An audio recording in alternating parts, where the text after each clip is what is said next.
Hi guys and welcome to Pheas Airsoft, where today I'm going to do a disassembly of this well MB03A or VSR clone.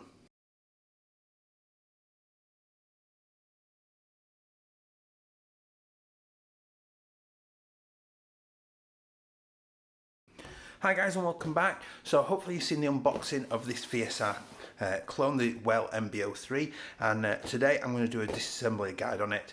Before I do start, just obviously a safety point, I have made sure that the gun is completely safe, there's no ammunition in it or near it, and I have got eye protection on just in case as well, so I am in a completely safe environment and there's nobody about either to get injured. Just from a safety point of view. So we've got the well MB03 and that's fallen down. We're going to do a disassembly on the main part of it, to have a look at the internals and show you sort of how to get in there and how to work on it.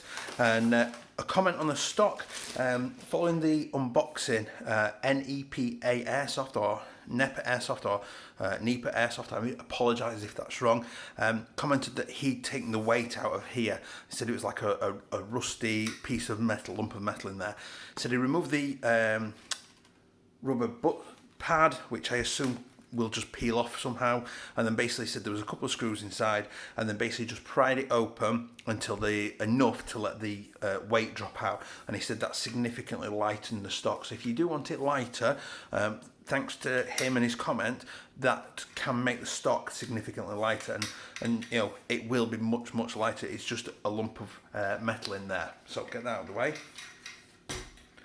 and we'll move the box. Oops.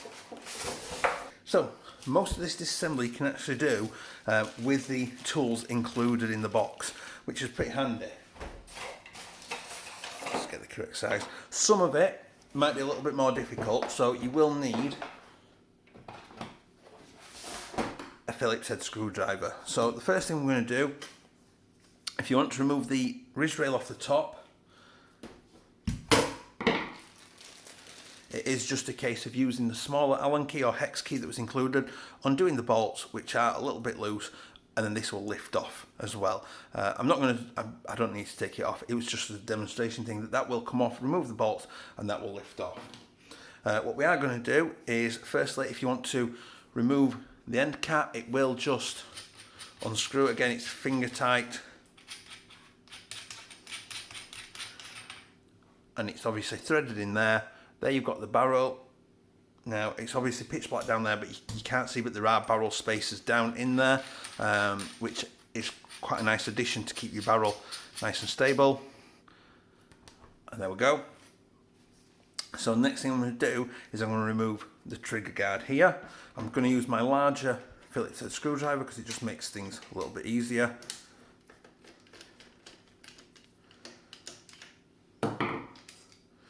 Take that out.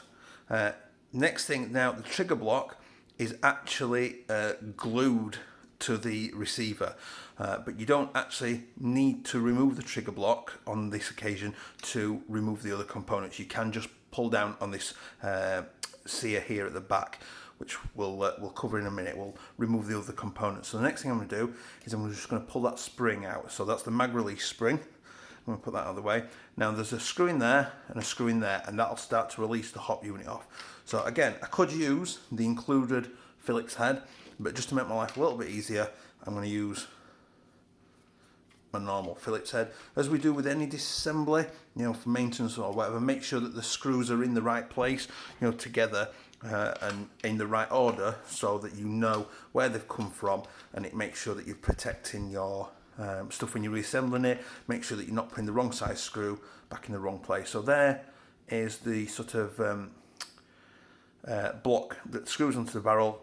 Your stock screws into this, and obviously it helps to power the mag release as well. Then we've got the hop adjustment arm. Now I am going to switch to the included Phillips head. Take that screw out. There's the hop adjustment arm. Next thing I'm going to do is I'm going to undo this screw at the back here, and this is going to release the outer barrel. Drop that there. Now this is just screw off. Normal thread, righty tighty lefty loosey, and I'm just going to unwind it nice and slowly. And you can see the threads are coming out there. Now what you can see there is there's a little hole in the threads there, so the screw will obviously go down and sit in that hole to keep the barrel centralised in the right position and stop it moving about and stuff. So obviously when you're reassembling it, you know you're looking for that. So we're going to disassemble this further in a minute, but for now we'll have a look in here. So there is the hop and barrel. Now it's a fairly standard looking sort of VSR type clone. There is, I can see it,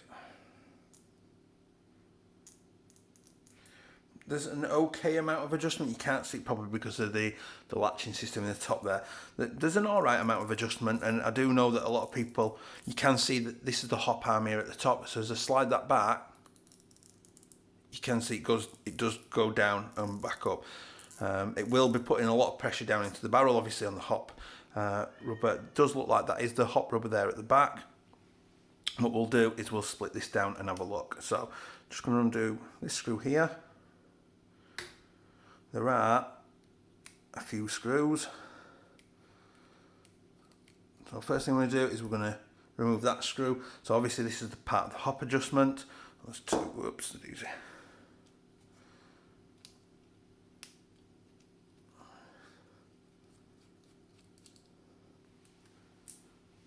Those are out of there. Next thing I'm going to do is I'm going to unwind this. Now if you notice there, they have put like a shim or a washer under this. I assume that's to keep pressure down so that it doesn't unscrew easily or unwind easily between shots and things like that, which can at times be a little bit of an issue with anything.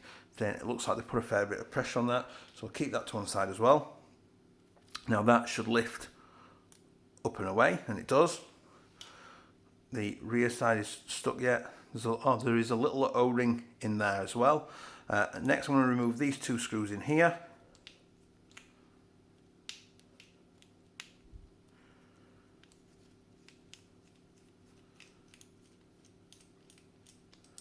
That's one. Next time I'll just use a full-size screwdriver because it's making it a little bit awkward. There we go. So we should be able to now split that. There we go. There's the other side of the hop arm. So there's the hop. So you've got in there,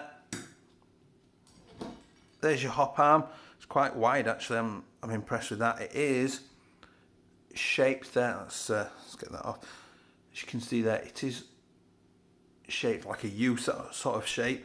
And we'll have a look. Obviously this adjusts as your air nozzle comes in and out. It just as an extra point, when you are reassembling this, I've just realised I've just about started to reassemble it. This little, what looks like the end of a ballpoint pen, this little brass bit, dropped out of this little gap in the hop adjuster. And what that does is that sits in there on the little spring. I can get it in, there you go, with the ballpoint up. And what that does is it rubs against that grey grill there. That's the clicking sound that you get as you're adjusting your hop unit. So make sure that goes in there and sits together like that. And you can probably hear that. That's what you're getting out of that. So obviously if you're finding this when you're reassembling it, that's where it's come from. Now the hop rubber doesn't strike me as being ultra good quality. As you can see there, it's see-through. Not usually used to seeing see-through ones. And a sniper barrel is a different sort of fitting around here to a normal AEG barrel, so they're not interchangeable. You can get hop units though, replacement hop units for VSRs for the well, that will accept an AEG barrel instead of a sniper barrel. But I'll be honest, I'm not 100% convinced that's the best quality, which it's probably not going to be.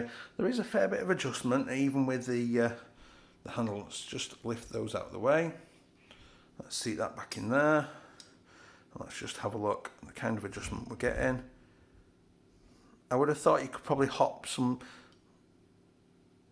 maybe not, depending on how far down that will go, about there. Yeah, you probably get some fairly weighty BBs through that, but I'd have to wait and see what kind of, sort of hop adjustment I can get out of that. So that's the hop that we've been into and had a look. A lot of people replace the hop arm. They go for that is a plastic one. They replace it with a metal one. They often put uprated ones in there and stuff like that, just to make their lives easier and stuff. So the next thing I'm going to do is that this will come sliding out. What I'm going to do is just push down on this C here, just to get that out.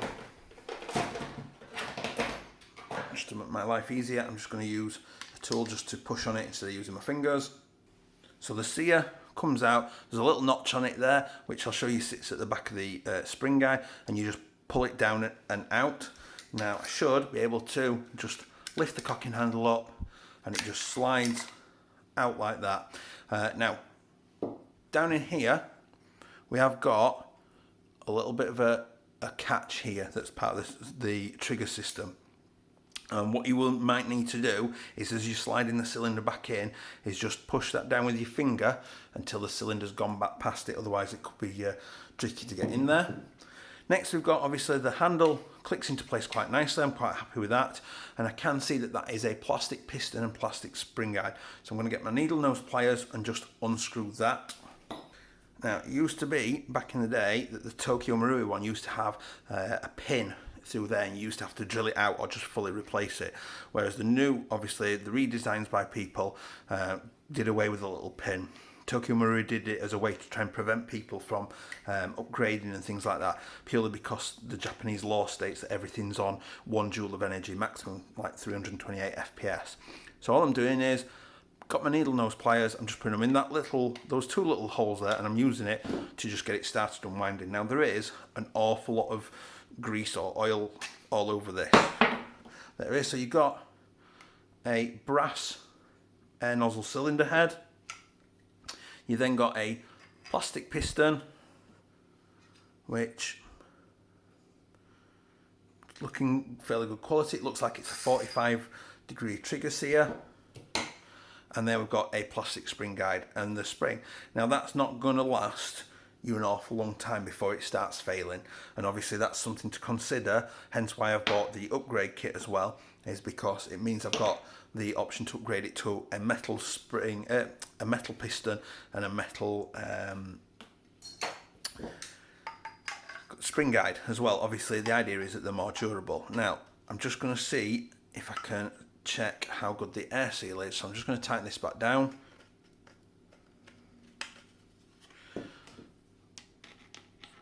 So obviously checking the air seal, what you're doing is making sure, or seeing how sort of well you can compress air.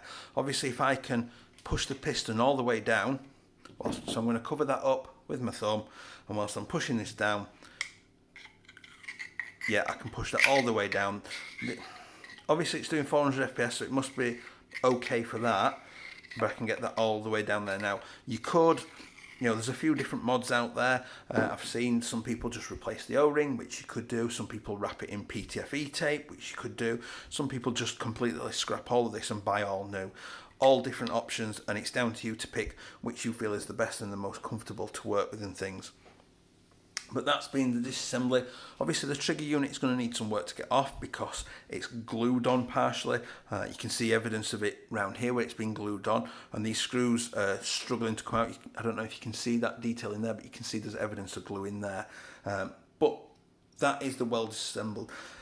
In theory, for a budget sniper rifle, it's possibly, especially with the plastic parts, it's probably not going to last you too long before it does need some sort of work doing to it and something replacing. And I would have said the first bits to go will be the spring guide and the piston will be the first things to go. Once you start upping the FPS, based on the look of the trigger, I'd say these are going to be the things, the sears are going to be the things that go next, and they will need replacing next.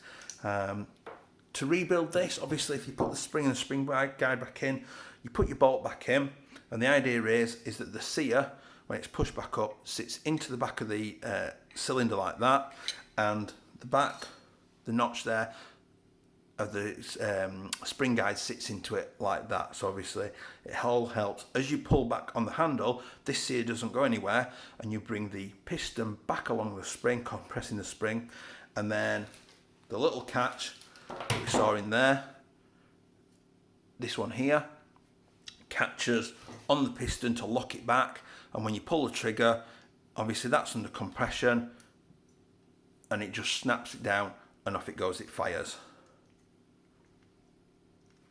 So I hope that's been helpful to you. I hope you find it useful.